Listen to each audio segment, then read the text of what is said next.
L'annonce par les États-Unis d'un gel partiel de leur aide aux réfugiés palestiniens a sonné l'alarme au Proche-Orient où des millions de réfugiés dépendent de l'assistance internationale pour travailler, apprendre, se soigner et dans plusieurs cas, se nourrir.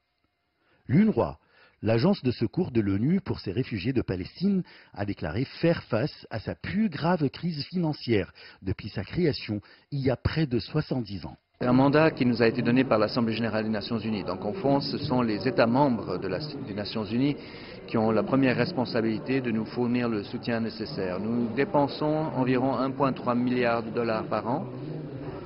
Et actuellement, et jusqu'à présent, nos principaux donateurs étaient les États-Unis, l'Union européenne, l'Arabie saoudite, le Royaume-Uni, la Suède, l'Allemagne, le Japon et plusieurs pays additionnellement aussi du Moyen-Orient, notamment les Émirats et le Koweït.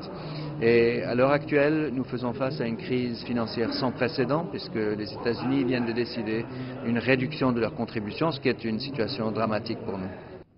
Établie en 1949, l'UNRWA apporte son aide à des millions de réfugiés palestiniens.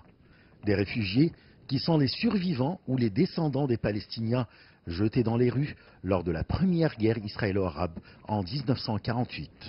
Aujourd'hui, il y a 5,3 millions de réfugiés de Palestine qui se trouvent à Gaza, en Cisjordanie, y compris à Jérusalem-Est, en Jordanie, en Syrie et au Liban. Et donc l'UNRWA travaille dans ces différents contextes. On fournit d'abord de l'éducation à 500 000 élèves à travers 700 écoles que nous gérons directement au Moyen-Orient. Nous avons également 140 cliniques qui fournissent des soins à environ 3 millions de patients par an et nous fournissons de l'aide d'urgence aussi dans les situations de crise comme en Syrie ou à Gaza pour 1,5 million de personnes.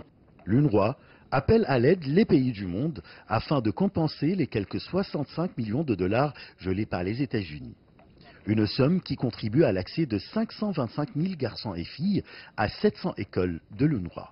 Je cherche évidemment à élargir la base des contributeurs. Je suis aussi très intéressé à ce qu'en Amérique latine, en Asie, ailleurs, ça puisse se diversifier. Je suis aussi en contact très régulier avec la Chine, par exemple, sur les perspectives d'augmenter le financement et le soutien à l'UNRWA. C'est un pays qui s'intéresse beaucoup à notre travail et je pense qu'il y a encore plus que nous pouvons faire ensemble. Selon les analystes, cette décision américaine va conduire à une explosion dans les camps de réfugiés palestiniens. Les autres pays du monde doivent donc contribuer pour compenser cette somme gelée par l'administration américaine pour sauver ces sinistrés palestiniens. Achraf Massoud, CGTN, Le Caire, Égypte.